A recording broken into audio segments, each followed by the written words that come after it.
After grooving last weekend. How you doing, Nima? Fine. So after grooving, yesterday was supposed to be my Oh, okay. And the person who was to cook said that he did not find soup. I beg, they pluck soup for tree. I mean, they cook up. I don't get. So Zuri was supposed to cook throughout yesterday. And we could only have breakfast in the afternoon because he did not find soup. This is not good. Don't be coming here. No, I just had to do this. I just had to know. Eh?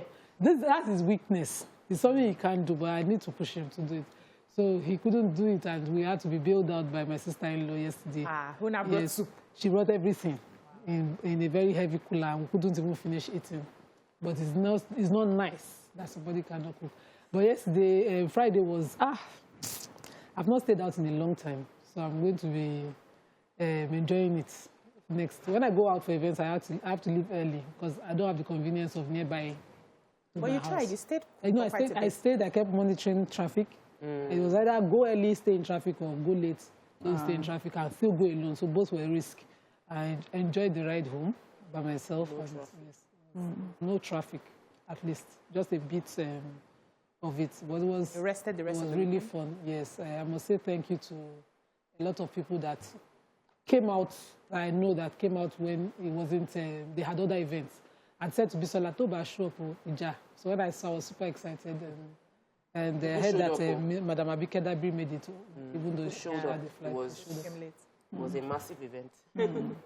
How are you doing, Maria? I'm fine. So it was, as they say, Mariah buried her mom in grand style. Yes, she did. Yeah, so it was really enjoyable. As you know now, once it was 7:30 p.m., I started yawning. With all the noise and everything, I'm like, I don't stay.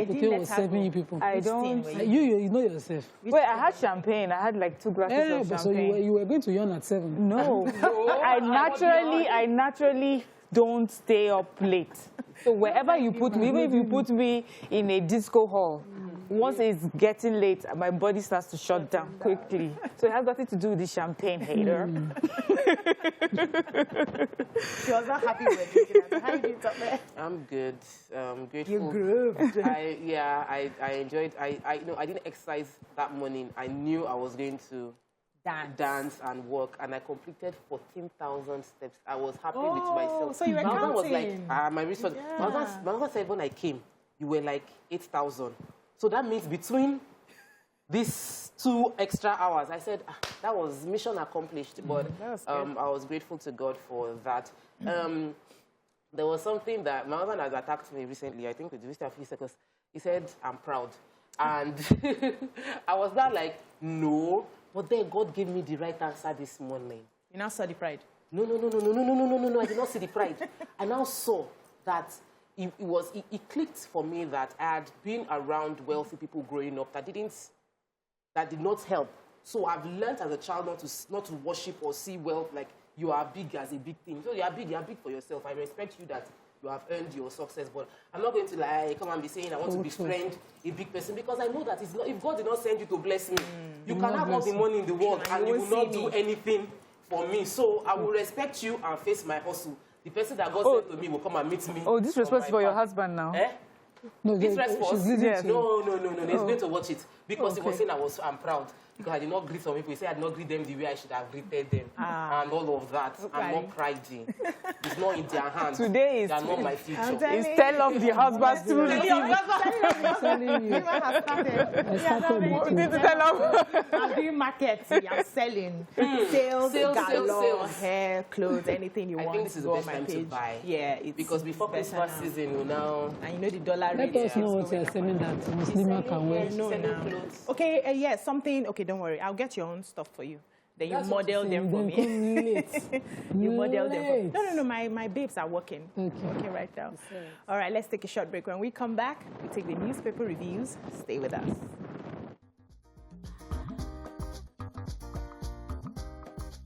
Stay tuned. Your View will be right back. Thanks for staying with us. Let's move on to The Nation.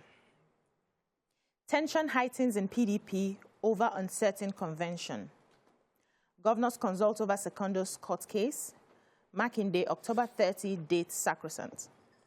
780 million cash EFCC grills ex-SGF AIM. CBN raises healthcare fund to 200 billion. Gunmen abduct 3 in Ogun Church.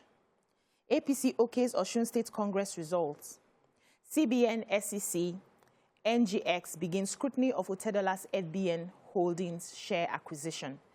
Speakers seek more action against bandits. 392 Oyo inmates still at large. Who has what in the nation? Speakers. So all the speakers of all the 36 states, head by the chairman Abubakar Suleiman, had a meeting in Kaduna State, and they released a 5-point communique at the end of that meeting.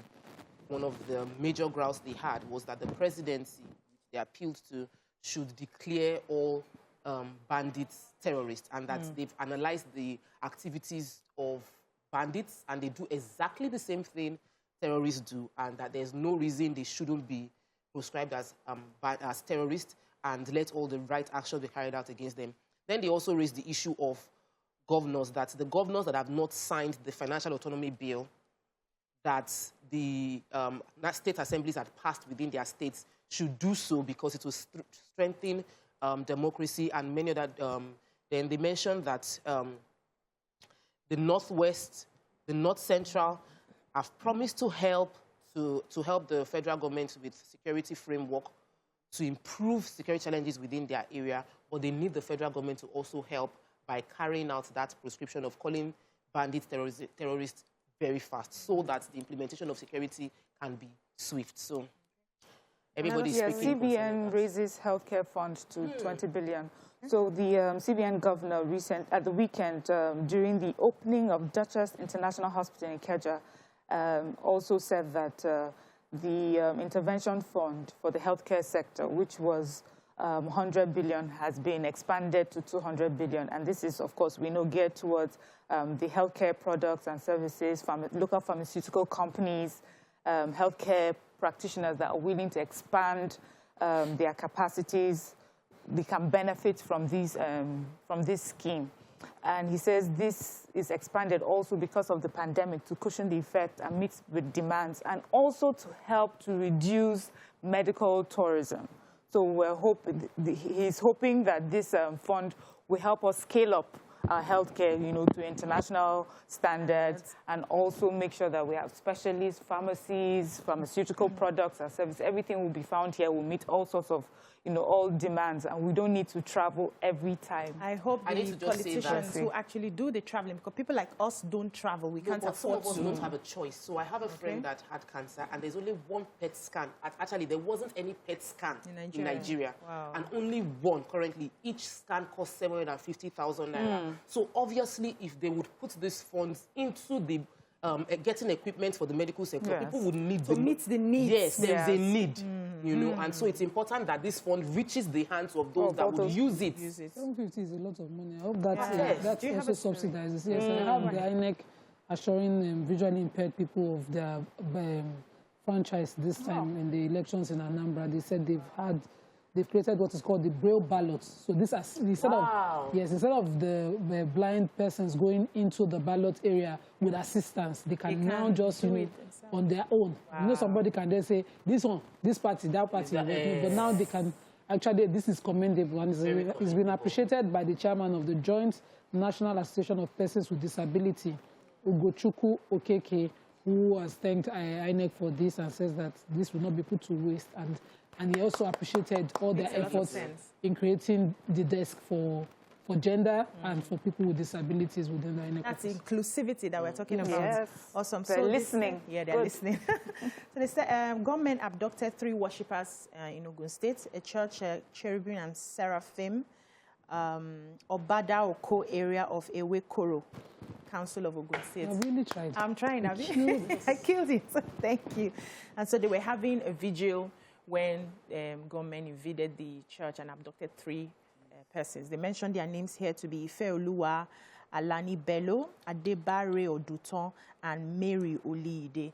and they are already asking for 6 million naira to be able to get them out. So the police command is saying that they have advised people not to carry out vigils in isolated areas, and even if they have to, they need to take permission so that they can have patrol and security to protect them when they carry out such vigils. So let's move on to the Punch. Subscribers push for 2-month extension. Deadline expires Sunday. Otedola, shareholders analysts project spike in FBN share price. INEC needs 17,618 workers to conduct APC PDP primaries. World Bank blacklists 18 Nigerian firms, individuals for corruption, reports. Amoteco deploys personnel in boundary communities, 13 fleeing Oyo inmates arrested.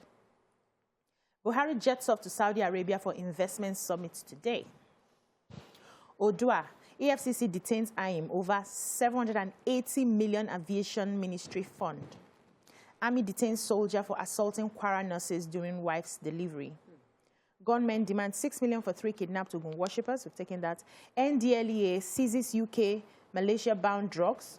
Owners arrested in Lagos, Kano, others. What are we taking in the Punch? Let's just quickly finish what INEC, since I took INEC earlier. Okay. So INEC is saying that they would need about 17,000 plus workers to conduct primaries within the APC and the PDP alone, because now the Electoral Act, after amendment, allows for direct primaries within these parties. That, for direct primaries, you need more manpower to man these areas. And in the meantime, the National Assembly is now looking at how to revert to the indirect primaries. So we don't know which one will finally happen, but that's the report.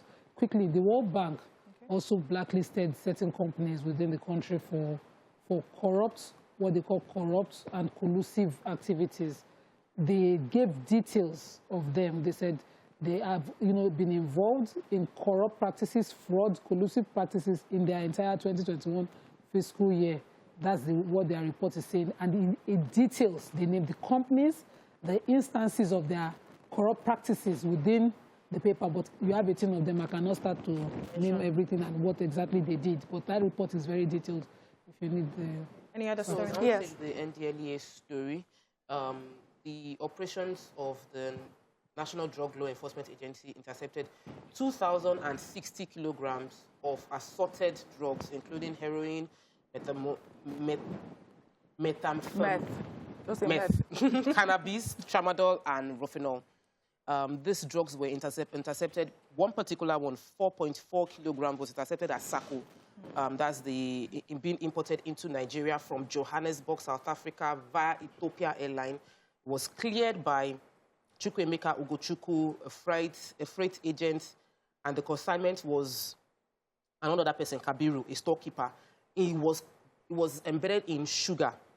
So it was supposed to be cleared in as a sugar or as flour, and inside it was heroin weighing 4.4 kilograms. Another was cleared at 550 grams, was cleared on the 15th of October. That one was at the shed within the airport. And I remember when I was traveling, some of the guys were saying, we most of the things you people mention on TV, we are the ones that catch them right here, right here. As I'm checking your bag like this, we see some bags and we check it. So there's a whole lot going on to reduce the inflow of drugs into the country. The agency also said that another attempt was carried out by a freight company, Igwe Oyechukwu, to export 2 consignments of cannabis to the United Kingdom, and it was foiled by the agency on the 15th of October as well through NACO. Yeah. So there's a whole lot. Your story. But I gave it to her. Yeah, I know. Anyways, we have... Miriam, I think we should take a short break. When we come back, we continue the newspaper reviews. Stay with us.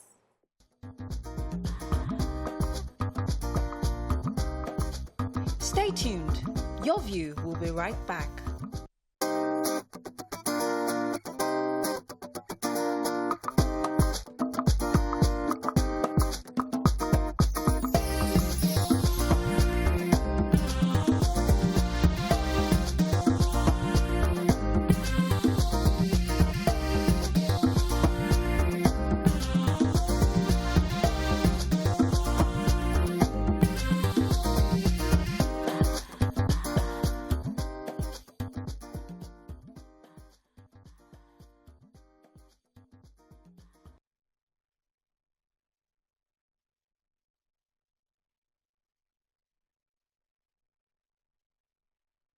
Thanks for staying with us. We apologize for the break due to a technical glitch that we experienced. So let's quickly move on to the Daily Sun.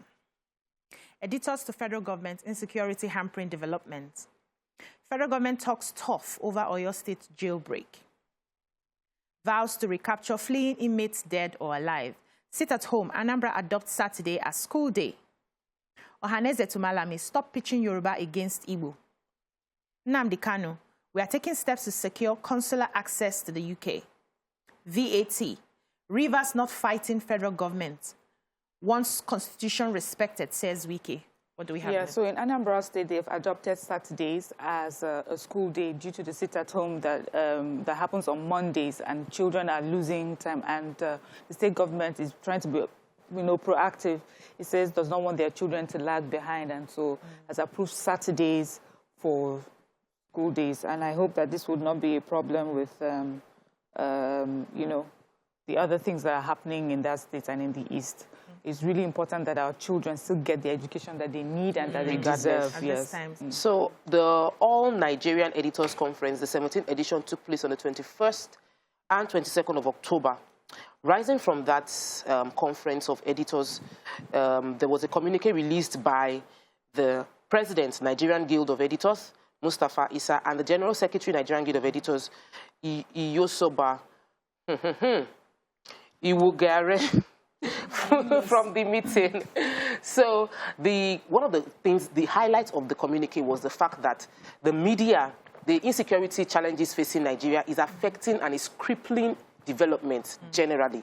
And that's from bandits to arm-carrying headers and to terrorists have caused development to grind to a halt. And so they are seeking that there must be collaboration between the media as well as the military, so that that currently it looks like there's a suspicion.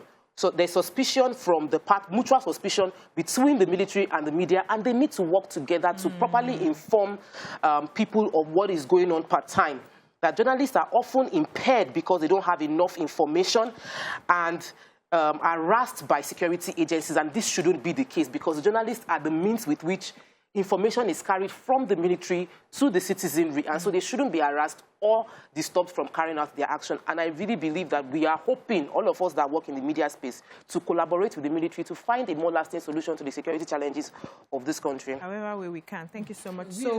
Okay, go ahead. So at the public lecture marking the birthday of, 60th birthday of Ahmed Raji in Abuja, Wike's representative, who is the Attorney General for Rivers State, talked about this tax and VAT battle that they're having with the federal government, saying he finds it funny when people call it a war between them and the federal government. What they're trying to do is, expound on the principle of co-equality, which is fundamental to any federal arrangement. According to them, this principle ensures principle of autonomy, which leads to another principle of physical autonomy, and then that of physical federalism. Eventually, that, they're co-equals. The federal government and state government are co-equals. They derive their source from the Constitution, and they must establish certain boundaries, even though fiscal. So, okay. Let's move on now to the points. Admission scam. Why many VCs may prosecute Oloyede. 700,000 unqualified candidates admitted outside caps. How I dealt with corruption trap at JAM. Many state universities shouldn't be in existence. NDIC liquidates 424 deposit money. Microfinance banks pays 129.6 billion to depositors. Alleged moves by Okowa to acquire Ibori Golf Course raise temper in Delta. Ebonyi community where life's property perish in the river. Who has what story? The major headline, you said, may be prosecuted, so that the ones that they're focusing on. Yes, so this is a really sad story in Ebonyi State. It's in Okoroko Umu Ezioka community in Eza North local government in Ebonyi State. The people in the community are really sad and they're crying because for many years now they say they have been losing people on a bridge. So this particular community have a makeshift bridge over a particular river, Ramura River. and the makeshift bridge is made with bamboo. They've never had a proper bridge. Wow. And usually in the rainy season, it gets slippery, and many of them have lost their lives. They said many people going to work, many residents were interviewed for this report. One said he lost his wife and a few months old baby on her way to work, to the market. They found her things. So another person lost his father. They said they found, 3 days later, they found his bike in the river. That was how they knew that he had fallen into the river. Many people have lost their lives that way, and the elders in the community say it's really painful to lose young ones. That students are constantly risking their lives to go to the neighboring community to school, having to pass that bridge, that they have asked that government should help them to construct a bridge, and it seems not to be, happening. But the report, towards the end of the report, the commissioner has said that, in fact, that they're working on it, that there's a next batch of bridges that will be constructed, and that particular bridge is one of them. It should be an emergency. I don't This get not it. enter urgently. So who is the local government chairman? Let's move on now to the Daily Trust. After Daily Trust story, Kano blind teacher gets job, house. Amidst legal issues, PDP to proceed with convention. Despite SIM, NIN linkage, kidnappers, bandits still demand ransom via phones. Why it isn't working, experts. Policy effective, Pantami. Buhari leads Nigeria's delegation to Saudi Arabia Investment Summit. 780 million fraud. EFCC grills ex-Senate President Ayim. We've taken that.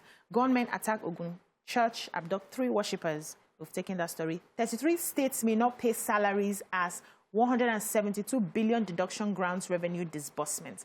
Who has what in the Daily? Please, let's talk about the state governors. They don't have money. So maybe that might be why Ebonyi State has been unable to do the bridge, but they should put priority on that particular situation. But Budget released a statement in 2019 that only 3 states are able to cover their recurrent expenditure on a monthly basis. Follow up to that now, because of the repayment of the Paris Fund loan, because of the repayment of $418 million, 33 states might be unable to pay salaries. And the Nigerian Governors Forum have spoken up concerning this, that there's a suspicious payment that is going to some private consultants, that there is a controversial $418 million to consultants that is being paid by the government. That what exactly did the consultants do? And that there's a court case saying that this payment should not be made. But the government is acting in, that is, what's the word, in contempt of the courts. Is acting in contempt of the courts by paying these monies, and and this money is going out of the allocation, so which means that the governors don't have enough funds to keep their states solvent. They've already consulted apparently, and we have signed this agreement that is paying them a huge amount of money when we don't have enough money in our coffers. But governors should get more creative. You don't have money coming from the federal government. You must find a way to generate money internally. You must block leakages within your states, and you must still deliver good governance to your people. The federal government also should block leakages. They shouldn't pay consultants. If I don't reach agreement of some outrageously ridiculous amount of money. But the major headline, the Daily Trust is, in this article, is querying the SIM and NIN linkage, saying that this has not quelled any banditry or kidnapping as it was supposed to. These were some of the defense that the president, when he launched it, had said that, it would quell, but it did not. That even with these linkages happening around the country, they had to take down telecommunication masts in states like Zamfara, Katsina, Sokoto, and all of that. And even still, despite that recently the kidnap of some members of the NYSC camp going to camp and the demand of $2 million each per person is still there. They talked about several other kidnapping that are popular, that have happened, and they have contacted family members via SIM. And the prospective core members. Prospective on their way to camp, they are not members yet. And now the federal government, through the Minister of Communications, replied saying that this was effective, despite that, because kidnappers no longer use their own phone numbers to call for ransom. They use the phones of their victims to reach out. Is it not the same phone line and network? They are communicating. There are many issues. Please, the final story here. Kano State Governor Abdullahi Omar Ganduje yesterday offered a permanent job to Daburu Idris Abdul Hamid, a blind volunteer teacher in the state. So this blind guy had forged ahead, gone to school, gotten his NCE for education, and Daily Trust carried out a report on him, I think on the 23rd of September. Yes. They saw it. The governor had to call him and asked him what he wanted. And he said he wanted to be able to, so he had already gotten a scholarship to go back to the university, that he wanted to be a lecturer, he wanted to be a teacher, that he wants them to give him a permanent job that is pensionable at the end of the day. So they've offered him a teaching job in a special school where he's schooled, and he's currently doing his postgraduate now, master's, or whatever he's doing currently. To get more. You know, it's encouraging to people living with any form of disability that you can still make it. And a degree in education. Degree in education. Thank you so much. That's all we can take on the newspaper reviews. When we come back, we take our hot topics. Stay with us.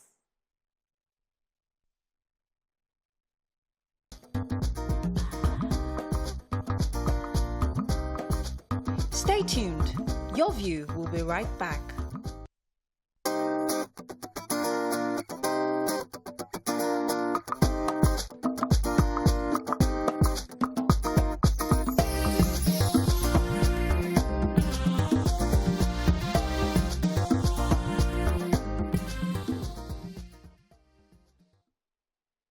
Thanks for staying with us. The Minister of Works and Housing, Mr. Babatunde Fashola, recently advised state governments to enact laws to make mandatory monthly rent payments, which will enable housing to be more available to Nigerian masses. What are your thoughts on this? Join the conversation and call us on 081-270-53687 or 091-390-76948. When I saw that, I was like, wow. Okay.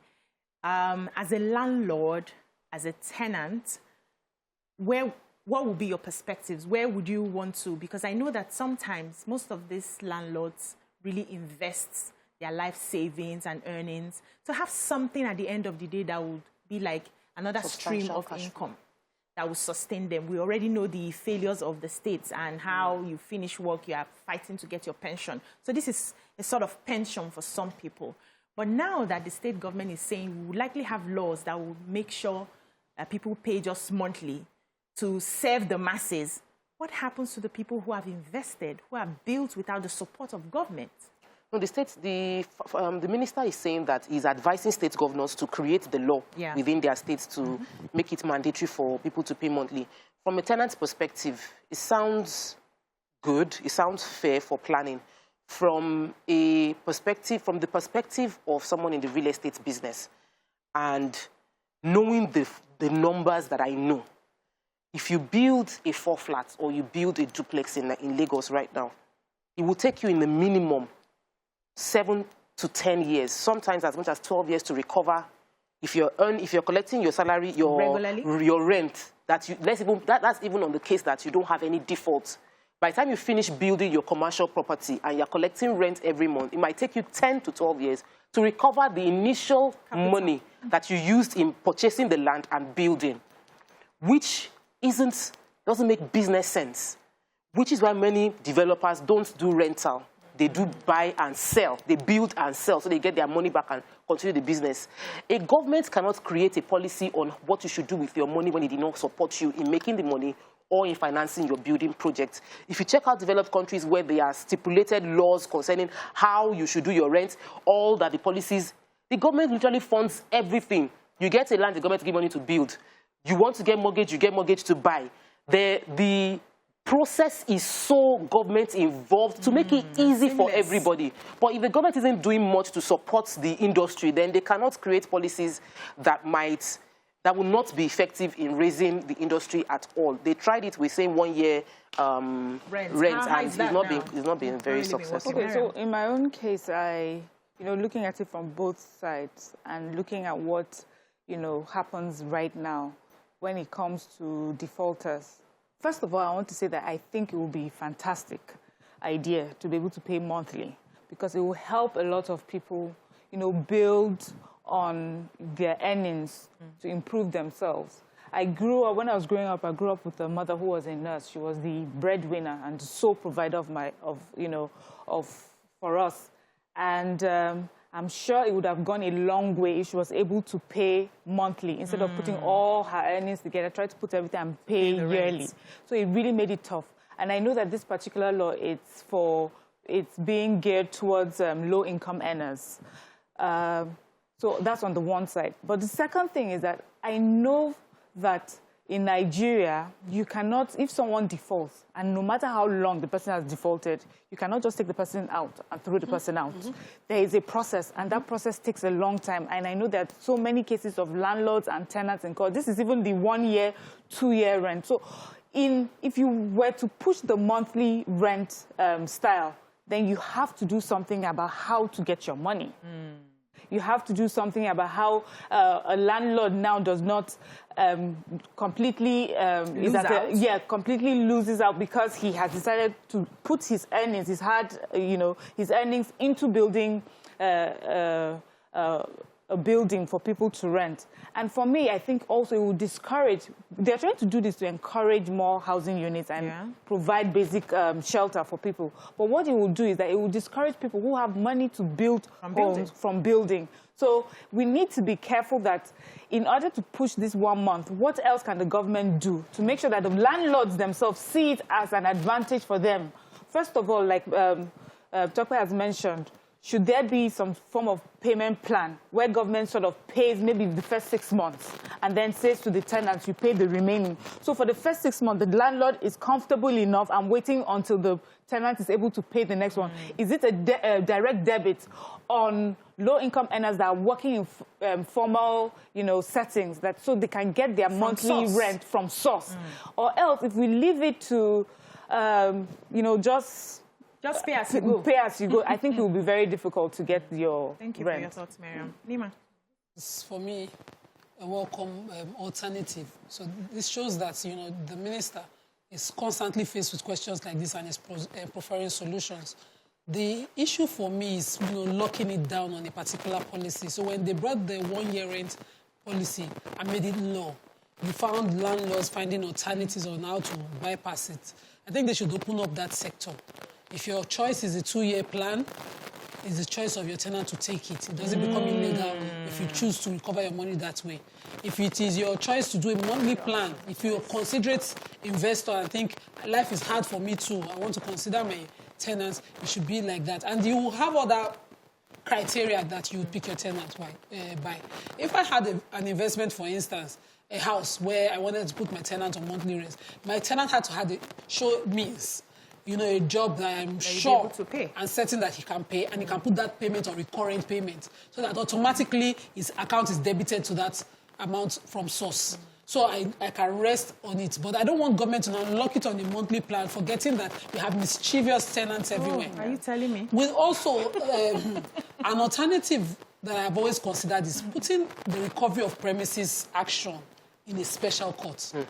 Yes. I have had a whole year in court just to make recover. It faster, And you have some tenants who are owing up to 3 years, telling the landlord, you can't do me nothing. You have not given me 6 month notice. That and yet you are owing 3 years. The law had to intervene. There was a particular case in study that I love to use all the time, where the court said, you are owing. You have already, defaulted over a year. You are not entitled anymore. You're only entitled to 7 days notice to recover premises, and that is what most. But when we still get to some magistrate court, the court will now say, no, go back to the old policy of 6 months notice, and then you find a tenant down, lording it over the landlord, a person who's, for most people in Nigeria, whose pension is his house. Yes. For most people. Yes. So if my pension was my house, a monthly rent would do, but a mischievous tenant would then bring a clog and I'm suffering. So I think that should be opened up. Let it be a choice of both tenants and landlords to use any of these methods to, to do their business. And if they do, let it be under an emergency court, because of course there's that line of abuse from either landlord or tenant. So let it be a quick court process so that it's not justice delayed, justice denied victim for either party. Well done, very fantastic. When I saw this, I was like, in my mind, this is a welcome development. I think we need to get to a point where, as you're making money, you're also considering other people around you. Let's be humane in everything we're doing. So we're asking for God's blessings to be able to build our own homes, but also you should be a blessing to people around you. So if you can make it a monthly payment and then people are able to have accommodation And, you know, your blessing is also in heaven, aside from the rewards you're going to get. But I would have preferred that the government takes the lead. We have housing that government has built where they are selling off to different people, and they are not, some people are complaining. There are some areas now, the area I was living before, they were complaining that they couldn't have access to those buildings because they couldn't afford it.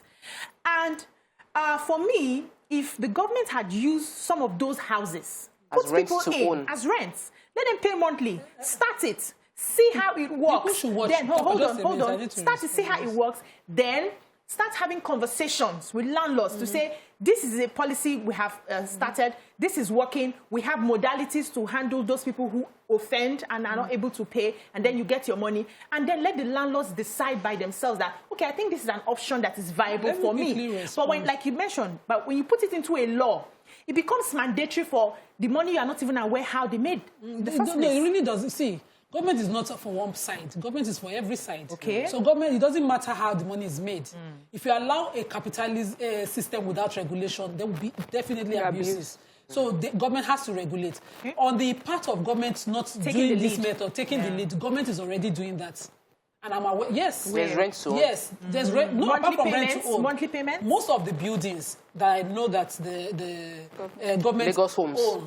No, that's for state. I'm talking of federal. Federal, okay. They are built and, you know, disbursed under the Federal Mortgage Bank and all of that policies that allows you pay at a very reduced percentage from your salary. Is it monthly? Yes. Yes, they do monthly payments. In fact, the 0% is for your annual income. Okay. So people should avail themselves the information first. And But then the qualifications, say, no, you can't be working. Pre-qualifications are tough Pre-qualification as well. usually, no, they're not tough. But they should give us They're not data. tough. It's people who don't tidy their papers. We need to have data on how many they have, Yeah, we don't how have long enough is units. working. So when you present this data and everybody's seeing the Usually figures, you find outside, they build outside Cities, okay. So people will say Otijinoju eventually, okay. and they won't take, but those who take All are right. relieved of. Let's take a short break. When we come back, we take phone calls and messages. Stay with us.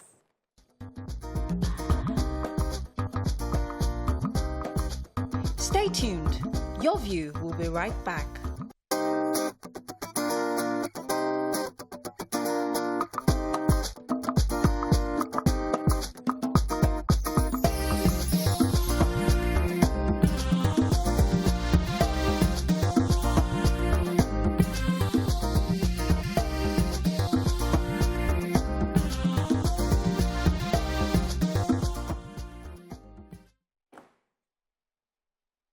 Welcome back. Miriam had a comment. Yes. So, you know, in response to what Nima says, where we're talking about the prerequisites that you need to have or pre-qualifications to be able to, you know, access some of the housing that's provided by government. First of all, we also talk about the fact that our economy is 60%, they say, about informal.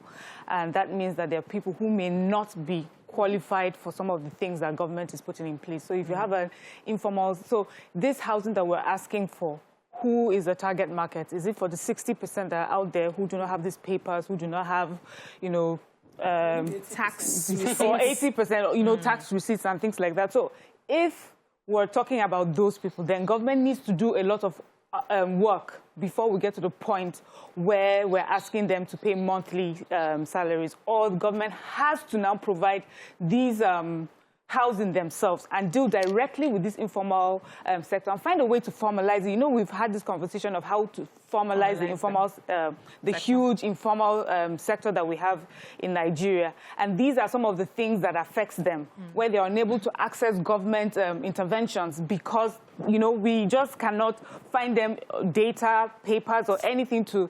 So, well, I think when government is talking about some of these policies, they need to understand that they need to look at it holistically and find out how to first deal with some of those issues. And then I think housing will sort of fall into place when that's done. Thank you so much. Let's take this call. Ladele from Ibadan. Good morning, Ladele. Good morning, my lady. Good morning. My heart goes to Morayo. My kind regards to her. Thank you. Yes, on the discussion, I want to say we've had such an intervention before during the military administration of Mobolaji Johnson in Lagos. Did it work then? It did not. Why didn't it work? because government does not hold those houses that they are legislating over. Now, if the government, there is a lot the government can do to really make housing affordable, and that is making the materials for building affordable for the common man to build their own houses. And not only that, they should also look at the possibility of giving out to civil servants housing loan that is meaningful, that will help them to really build their own houses. But in a situation where you are asking landlord, like one of you reasonably said, many people build this house to make it their pension when they are out of office or in their old age. And this is the only area where they are able to accrue money for their various needs. So now legislating that it should be monthly cannot work. It has never worked before. It will not work again. Thank you so much, Ladele Tope. Please, let me, there are many issues I want to address. Number one, I think that every person paying rent should actually plan monthly for it if you earn on a monthly basis and save up. I always tell people when I'm discussing financial planning that you don't wait until 3 months to your rent is due before you start quickly running around to be saving money or begging people for money and all of that. You're supposed to already be saving ahead into special accounts. This is for your rent. That is proper planning. Number two, you cannot legislate. You cannot legislate on what is not yours. You must provide infrastructure. Now, when I was in the US, I did a bit of investigation on housing, and I spoke to some people, and I realized that before you rent out houses in America, they do a check on your finances. There's a credit score system, so they can know your credits. They know if you are good for it when you are giving loan. Then they also investigate to find out how did you leave your former house, and get reference from your former landlord before you get a new one. The next one, you put a default fee on ground. You pay a month rent up front. So when we don't have all these systems in place, so you can run a check on the finances of the people, you can trace whoever it is that you have a guarantor. You can call their employment to verify the quality of their employment. Putting policies that there are no frameworks on ground to back up the policy might not fly. So there are many other adjacent infrastructure that will make this policy work, that we must first put on ground before we implement the policy itself. All right, let's take this call from Christopher. Christopher from US. Good morning. Wow. Morning. UK. Morning. Yeah. Good. Hello? Hello? Hello, can hear you. You're live. Yeah, morning. Yeah, I just want to contribute to what you guys are saying regarding the monthly rent. I think Tope just said now, yeah, she's right, and also what Miriam said earlier on, they are both right. I think before government can come up with this monthly rent, I think we need to go into proper planning, put things in place, as in a proper law that will guide both the tenant and the landlord as well. And as it is now in Nigerian economy now, I don't think monthly rent would be the ideal pattern now. Okay. Thank you, Christopher. So I want to add that there's a large level of hardship created by the middlemen called agents and what are they called? Whatever we call it. Agents and agencies. Agreements. I'm a practitioner. I manage buildings. Okay. So some of the things Tope talked about are things that I do in my firm. Before you come in as a tenant for buildings that I manage, I have your details. Okay. I have your details. I know the size of your family. I see if the building can take them. Now, I'm talking about the agreements they pay, yes, aside from agency fee. I draft agreement, but these people don't draft. They only find you the building, and they take a whooping 10% of the rent, annual rent. They create double hardship. Recently, my younger sister had to move. And, you know, aside the annual rent, that is almost $1 million, you had to then find that 10% for an agent that, you know, did not build the house. The person does not, his own is that because I link you, I get that whooping 10%, and it's not negotiable.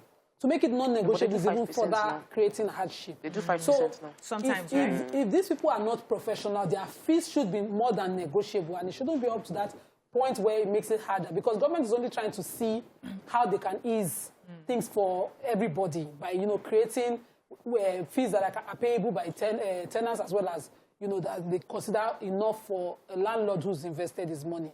So what they can do is, of course, take care of this area, legislate upon these agents and all of that. There's very important. upon them. Also, if they must exist, a 10% on a 1-month rent is enough. But there's legislation on the agents. Lagos State has legislation on agency. No, they haven't been only Lagos State. Yes. The new tenement law. Okay. And even in Lagos State, where that law exists, they are not implementing. Yes. Okay, so we have Honorable Toke Benson on the phone, the special advisor to the governor of Lagos State on housing. Good morning, sir. Ma.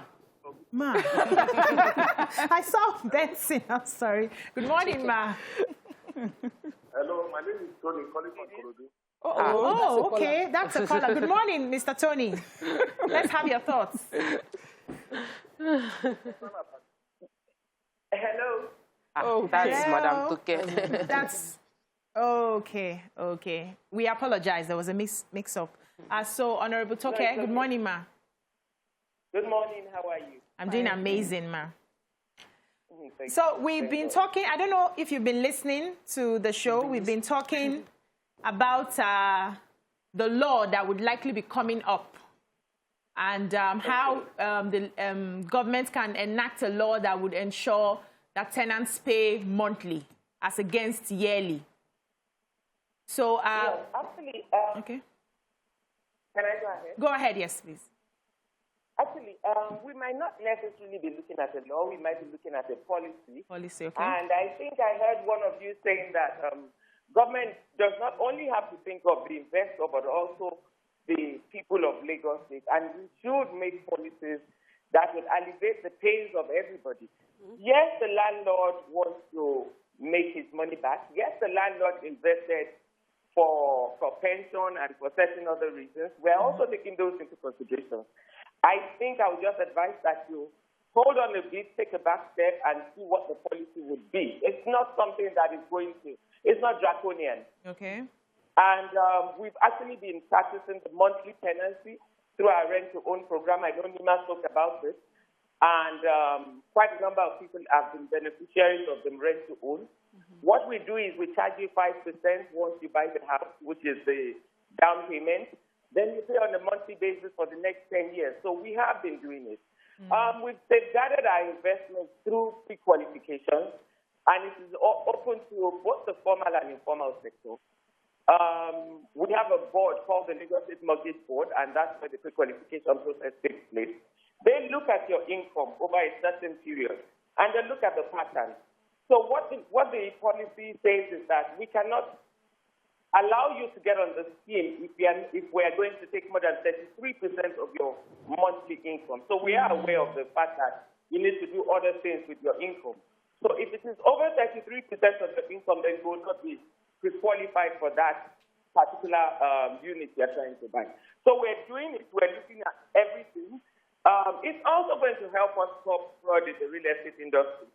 So recently, we've had enormous complaints and petitions on people who have paid yearly rent, and then the landlord disappears or the developer disappears with all their monies. That is also going to help us with that. And I heard somebody speak about civil servants. Civil servants are beneficiaries of at least 25% of all the housing units that the Lagos State government builds. So yes, we are taking them into place. And don't forget, they also have their own cooperative societies and loans available to them as well. On the agents, yes, we have legislated on the agents. We will continue to try to enforce, but it is huge. Lagos is a huge place. It's a huge marketplace. The housing industry in Lagos is enormous. And I know Tope is already getting into that industry, but I can tell her that all of the things that she's spoken about this morning are things that we have actually thought through too, and we're looking at it. But that particular policy on the monthly tenancy, I think we should take a back step, and then once we come up with everything that we have thought about and put on the table to do it, you would actually applaud the Lagos State government and governor as well. Okay. Yes. Okay, so I wanted to ask about the government has no business in doing business. You know, the real primary assignment of government is to provide the environment for business people to contribute to the society. I wonder what the process is for business owners within the real estate space to access funding, because one of the challenges that many people have is you are accessing private funds to build. You cannot now implement a policy that would make the recovery of those funds slow. So what is the government doing to provide funds for existing real estate structures to be able to create more housing units, number one? Number two, and how can they get on the mortgage level so that they can recover their funds, and the mortgage bank is the one now recovering funds from people who buy properties from them? So, Dr. One of the reasons why we are actually looking at a number of policies is actually to create a governance structure in the industry. If you do not have an appropriate governance structure, you will not have access to funding. So if we do not put all these policies in place and make sure that the system and the process is transparent, you won't have access to funding to develop real estate. And it's a quid pro quo for everybody that once there's an appropriate governance structure, there's transparency in the industry, there are appropriate guidelines and policies guiding the industry, it will be seamless to get funding. On the issue of recovery, we have the mortgage foreclosure law right now at the House of Assembly. We are legislating already on it. And very soon, getting back your properties will be as seamless as ever. Because once we put that clause into our mortgage law, then you won't have to wait an eternity in the law court to recover your property. So we're looking at all the angles. Like, you know, okay, I used to live in the U.S. as well, and I know that there are processes that guide these things, and if those processes are not available in the industry here, we would not be able to actually do a lot of the things we're doing. So we're looking at all the angles. The entire real estate value chain is huge, and we're going to cover it by God's grace. All right, Ma, let's take a short break. When we come back, we come to you. Stay with us. Thank you. Stay tuned. Your View will be right back.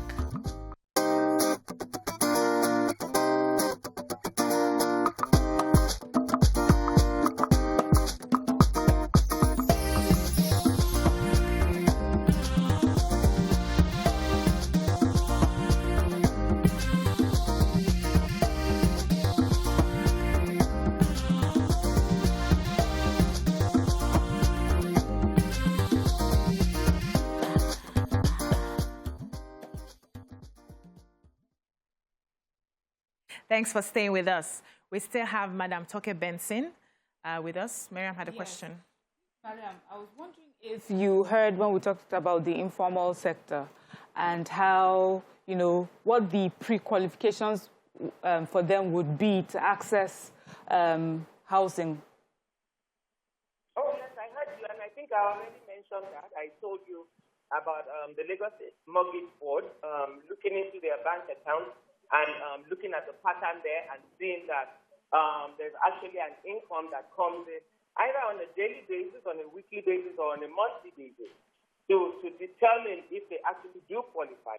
So we have traders. We have people who are in the market who do all sorts of trading. And we would not want to leave them out of the marketplace as well for housing. We want to get as much people as we can up the home ownership ladder. So we have not excluded them in any way. We have taken them into consideration, and they've been beneficiaries of our rent-to-own scheme. I can tell you that. All right, Nima? Yes. Already, as it is, they, like you said, they cover people that are in those, what we call informal sector. But you mentioned that over 20% or 25% of the estates within Lagos are already taken over by civil servants. So there's still a problem of meeting the percentage line that qualifies some of these people in the informal sector to be able to access homes within Lagos State. For choices of areas that they want, some people have to earn as high as 800 to 700 per month for them to qualify for certain estates. What exactly are their options, other options that they have aside, this system, what is already obtainable? Nima, and as much as 700, 800, I don't think you will even want to do the Lagos State housing scheme. The most that I know of today, which is the one coming up, I think, in Sanwo-Olu, and that will be going for the 3-bedroom will be going for about 25 million. The repayment, the monthly repayment is I think about 230,000, if I'm not mistaken, between 200 and 250,000. So definitely, you wouldn't have to earn up to 800,000 to get a place like that. And you must know, Nima, that Lagos is we don't have that land size, and we're trying to develop other areas. We're moving into the Lekki axis and the Badagry axis, so that, as you know, we have 250 units in Italy and Badagry. And we have another 400 units somewhere in Badagry as well, also coming up. So we're taking into consideration all areas. You also must know that not everybody lives on the island in Surulere, and I know you know that, Nina. In Surulere, in Victoria Island, and Ipoli, and Lekki. We have people who live in Ikorodu, who live in Igodo. We have about 660 units coming up in Igodo as well, apart from the 480 that we did in 2019. So the market is huge, and that's why we encourage private practitioners as well to come into the program. We are not doing it for profit. Government is not for profit. So we're yielding that space to the private developers to do it. But we also must think of policies that would help income earners. Not everybody can buy that home. Not everybody can buy those homes that are being built by the developers. So we need to put policies in place that can help it. But I'm going to repeat it again. I'm not going to tell you what we have in the basket, but you will applaud us when we come up with this program. It's going to be a win-win for the developer, the homeowner, the landowner, the landlord, and the off-takers as well. I can assure you of that. Thank you so much, Honorable Toke Benson. Thank you for being on the show. We'll keep monitoring this. If we have more questions, we'll invite you to answer. I hope you'll come. I sure will. I'm a friend of the house. All right. Thank you so much. I think we have to take a short break. When we come back, the show continues. Stay with us.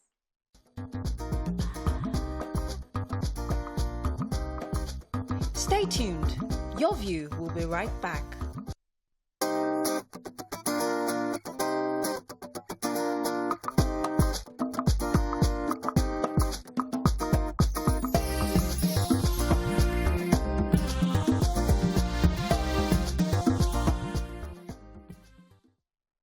Thanks for staying with us. The federal government on Wednesday said it was currently devising better ways to close down internally displaced persons camps across the country. It said this was because it initially did not expect IDPs in many of the camps to stay so long in the facilities, stressing that government could not continue to care for individuals who should contribute to nation building. What are your thoughts on this? You can join the conversation by calling us on 081-270-53687 or 091-390-76948. And we will be having a guest, Honorable Satomi Ahmad, currently Jere Federal Constituency of Borno in the 9th National Assembly, to join us in this conversation. But first, let's get the thoughts of the ladies. So let me say my own on this matter. So when I saw the story, just by reading the headline, I felt upset. Then when I went into it, I heard we cannot continue to look after people who are supposed to contribute to nation building. And I'm wondering, did you look after anybody? Did you listen to the numbers and reports of, the outrageous reports of corruption happening within these camps? You said facility, there was none. These houses are makeshift tents. If you see most of them, there was really no building. Makeshift tents, people live in ridiculous. In fact, they were refugees. The way they lived, government really didn't put anything in place. Everything in most of those camps were temporary. We have the grass cutting scandal. Money is being diverted. Monies for their feeding being diverted. So yes, is that a facility? So the report would have covered the extent, assessment of what has been done so far, the budget, that has gotten into this. What exactly was spent? And let's have people face consequences of the corruption that put people in this kind of lifestyle. People stayed in these camps for years, 5 to 7 years. Some kids were born, displaced, never know parents, they lived in this. And you just want to, just get out of the system and say, okay, we think we should run away from the responsibility. Back to nation building. And I found it ridiculous. I think it is It is so... The comment was Yeah, for me, when I saw the headline too, I had the same sentiment. But when I read it, for me, what I saw was we're trying to devise ways of making sure that we reintroduce them back into society. So that is where I got it from, like a positive thing. They're devising, they're looking for the best ways to do it with, with dignity. So the IDP camps, just as we've seen the pictures, they make, those, it's what would you call deplorable conditions that people were made to live in. They did not choose to stay there. They did not want to be there. They were there because of all the insecurity that has been happening across, our country, and especially in the north. So people, we have discussed here on Amnesty International report about some of the abuses that go on there. So for me, I want for people to actually be taken back to proper habitation, They should be properly rehabilitated. And I hope that in the ways that they are looking at it, they are not looking at just pushing people away. Because now we want to just pass the buck. Let us be done with seeing people in camps and just, push them away from us so that we can now say we are done with the job. I hope that it means that we are building proper structures. We are finding housing and putting them properly. We are getting jobs and putting them in jobs properly. We are making sure that their children are in school. We are making sure that there's a healthcare system for when they go back into these communities that they have them. We are making sure that there's security right now in those communities where they'll be going to. So that is the sort of conversation I hope we'll be having. Not that we're just going to push people away from the camps and say, well, there's nobody in the camps, but they have gone on ahead to suffer in other places. Thank you so much. So we have over 2 million internally displaced people within Nigeria. We have about 300,000 displaced refugees outside. So IDPs are refugees. They're just that they are within the country. Refugees are the ones that are now, they've moved outside the country. I think that they should be moved to rehabilitate, to reintroduce them into the society. But I do not believe that it should be conveyed this way into via media. I think there's a lot of, maybe it's the PR, maybe it's the, Yoruba will say, agbe sokale oro, like how we say something. Because you can't say it in a way that will make them look like they're not contributing to society, because they were contributing to society. Most of the people were farmers. Yeah. They had work. They were earning a living. Yes. Their farm was burnt. Their livelihood was disrupted. They are trying to get themselves, and they've been treated in a very inhuman way, according to the reports that have been out several times concerning how these camps run. So obviously, we can't just keep them in the camps indefinitely. There must be a calculated program that is integrated, a system that will train them on a new way of life outside, because most of them, their areas are still not habitable. Many of these people, the place they were displaced from, still are not safe enough for them to go back to their locality. So where exactly do you want to move them to? What is the process that is being done to sensitize them on this is what you will now be doing? What training have they gotten? And there were many private individuals who went into these camps with the aim of helping to provide them skills, and some of them lost their lives. Some of them got kidnapped. And so it goes beyond just this statement that we read in papers right now. I would like our government, the people in charge, and obviously we are going to be asking questions from someone who can give us more information, to tell us specifically how this system would go on to mentally prepare them for the society. And as well as provide educational structures for the children, while not taking into cognizance the fact that these people had a livelihood before, and we must be sensitive to the loss they've suffered over the years. Thank you so much, Tope. Let's talk to Honorable Satomi. Good morning, sir. Are you there?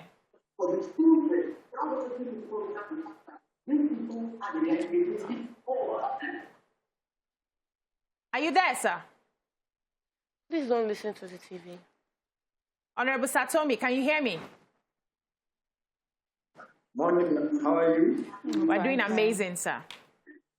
So I'm sure you heard a bit of what the ladies have said. Yeah, good morning. Good morning, sir. Can you hear me now? Yes, I can hear you. Yeah. You've had a bit of what the ladies have said concerning the news, what we have on the news on how the IDPs will no longer be in existence. What is the plan? Can you tell us exactly what you think the plan is?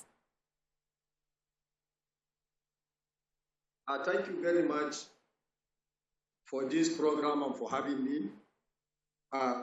returning the IDPs is one major issue. Hello? We can hear you, sir. Go ahead. Yeah, returning the IDP is one major issue. The Borno State government and the entire Northeast humanitarian managers are advocating for. But thanks for the federal government to announce that it has an intention to return back the IDPs sooner, or it wants to work a plan to return them back. But returning them back, you know, Nigeria is a signatory to the Kampala Convention, which entails that return must be voluntarily and dignified. Dignified in the sense that there must be first a security to where they are returning, and then a means of livelihood must be established in a sustainable manner, where they will go back to their places of abode and go to their farms. But the major challenge is, who are the drivers, as the federal government is saying? Are they the state actors, or the development partners, or the federal government with different types of committees that up to this moment I'm talking, they did not get even the coordination right, to be sincere. That's why you will see a lot of today interministerial committee, the Presidential Committee on the Northeast Development, the PCNI, the Ministry of Humanitarian, etc., etc. But all it will come down to a proper mechanism must be put in place, if at all the federal government is seriously this time around. But we in Borno State is a welcome development, is what the governor is advocating for long, for the return of IDPs. Because this internally displaced person, if you look at it globally, Nigeria is like number 7 or number 8 in the global index, having a population of total about 1.2 million internally displaced persons. But other statistics showing we have over 2 million internally displaced persons. But looking at the way they have been running their life in the past, there is a lot of crying for diversion, for abuses, sexual, gender-based violence, and a lot of things. And this time around, I am hoping the federal government will put a mechanism in place where the return will be dignified, the return will be transparent. Transparent in a sense that the money that are earmarked for such projects must be utilized judicially. If not, I don't think they will succeed. And I am proposing, if they will allow the respective state government to champion the cause alongside the developmental partners, and the federal government to put a strong committee or a ministerial committee that will coordinate with a time frame. Time frame in a sense that this is the first time we are seeing a lot of surrendering Boko Harams. And then people, issue of social cohesion and other things will come in now. Why I say social cohesion, you know, in all these liberated areas, I'm talking of Borno State, there are people who have returned voluntarily on their own, taking refuge as an internally displaced person in the headquarters of the respective local government. Their numbers amounted to getting to about 900,000 across Borno State. Wow. And there are internally displaced persons from the host communities who have never been in the IDP camp, but they stayed with their families, they stayed in a rented apartment, and they are forced to a lot of labors managed by other development partners or given to them by the government. This time around, you have also children that were born in the IDP camp and have reached school age of primary school, and some have completed the school at emergency in the respective camps that they are about to go to a post-primary school, and others are in tertiary institutions. And now you want to return them back. Issue of shelter must be there, livelihood support must be there, wash facilities must be there, and all this requires huge amount of resource for them to return back and stay. If not, today we will return them. Before you know, in 1 week, the stipends, if there is no mechanism that you are giving them, they will sell it and they will return back to the city. Some will turn as beggars, some will turn as, turn to be sex slaves, as we are seeing. A lot of drug addicts is there. So therefore, the tax is huge. What we are saying that is a welcome development, but we have to ensure that there is a proper mechanism, a sustainable mechanism with a follow-up and feedback mechanism, that when they return, what are they going to do? How are they going to start their school? How are they going to gain back the limits of their livelihood? Is the place that they are returning safe, or you are creating a second displacement while the militaries have not cleared all such places? So it's not just mere announcing that, yes, we want to return. But what is the plan? Where is the plan? Who are in the platform that will champion this cause? I think it's just a shift. If not, we are returning back to... I can see you're quite passionate about this. Thank you so much for that detailed explanation. But let's get more questions to you, so, Nima. What are you, as a representative of some of these areas in the House, doing to ensure that the level of corruption reported from these camps are not only investigated but prosecuted? We've had IDPs call out officials working on food distribution, on shelter, and even certain outrageous abuses, like some that you mentioned, sexual, and all of that, for food, make mothers have to sleep for the portion of food that are due to their children, which is, of course, outrightly raping them. So what exactly are you doing to ensure that they get justice?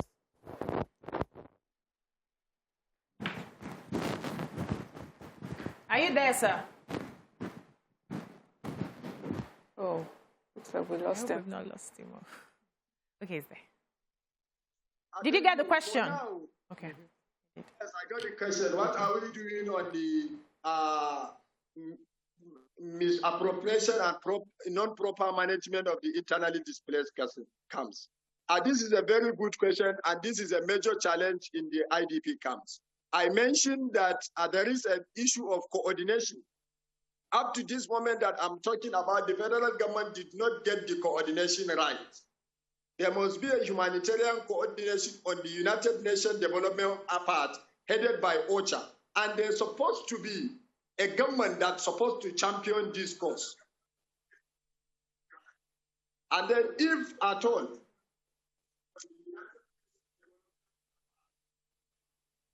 hello, can you hear me? Yes, we can hear you.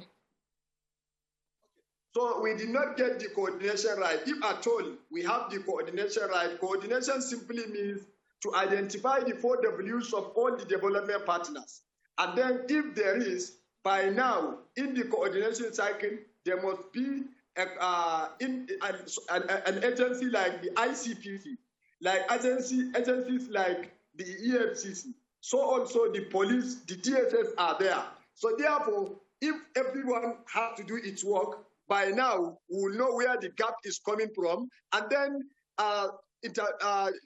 intervention can come in either by means of prosecuting them or arresting those officials or individuals that are perpetrating such acts within the cycles of the internally displaced person management camps and other in the host communities. But today, as I am speaking to now you, most of us, particularly I did not count myself out, that managing the affairs of the internally displaced people in one way or the other tends to operate on our own without proper identification of 4 Ws or 5 Ws. What, where, when, who.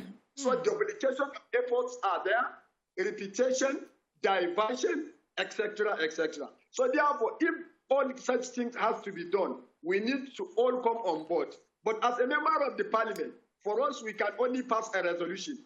And once we pass a resolution, for the agencies, it's now left for the agencies and the committees to take that action. And then from there, you will see, it will send to levels of the committee, and this is the end. It will melt down at the bureaucratic issues of the committees of the House or the Senate or the agencies that are supposed to checkmate all these things.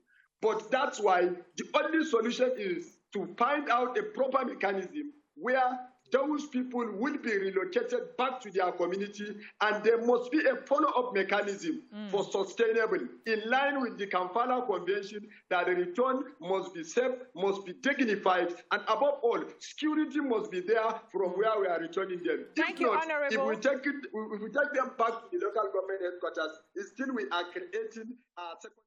Thank you, Honorable. Let me get in 2 more questions quickly. Yes.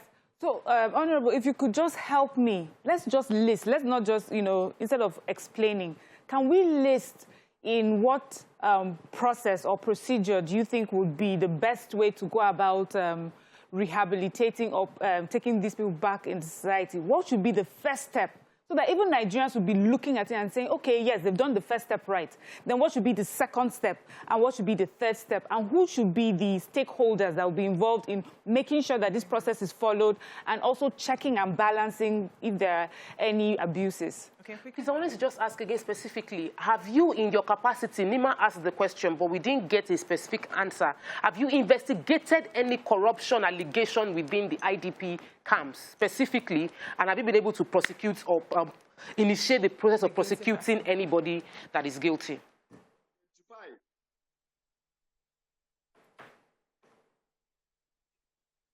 Did you get the questions, Honorable?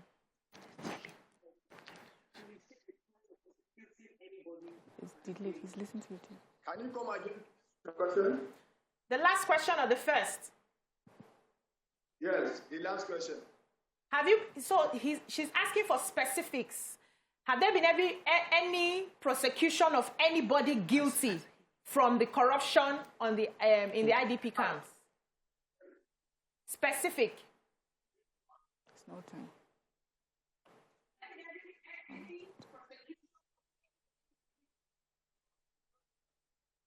A bit delayed. Thank you very much. Let me answer the first question.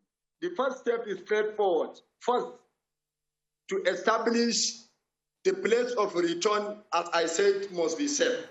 Therefore, where you are taking them to ensure that it's safe, are you taking them to the local government headquarters or you are taking them back to their respective communities? If that's it, you make sure that the place is safe, the basic facilities are there, that is health, water, and sanitation. And then, who are the drivers of the return? Who are the actors? Is it the state government that is the principal actor, supported by the federal government? If that is so, is the best idea. Then first, the state government has to get the right data. The right data of the household, where they are returning to, and then profile them in a proper mechanism that you can monitor them. That is the feedback mechanism I'm talking. Then after that, when you return them, what are you engaging them? Are they farmers before? What support the government is giving them? Are they merchants that lost everything? What kind of compensation you are giving them or assistance? Unlikely, not the food assistance I'm talking, or just by mere giving them a startup kit of 40,000 or 50,000 naira. I lost a billions, for instance. You cannot take me back and start giving me 50,000 naira. I'm a farmer. You will not just take me to keep me in an IDP camp without a proper support. Thank you, so therefore, Honorable. profiling of their data is very important in respect to their means of livelihood. Thank you, Honorable. You've answered the question. Can you quickly give us the second one? You are taking them. Let them know where they are going to and let them be aware that what they will start immediately, but not taking them and creating them as a second place. All right. Then, thank you, Honorable. There are several procedures that carried out by the DSS, by the police within the IDP camps. Thank you, sir. I'm sorry we have to go. Thank you. Thank you so much, Honorable Satomi Ahmad, for that contribution. That was quite, he has given us what we should expect to see before this can actually work. That's all we can take on the show today. So we'll come your way again tomorrow. Bye-bye now.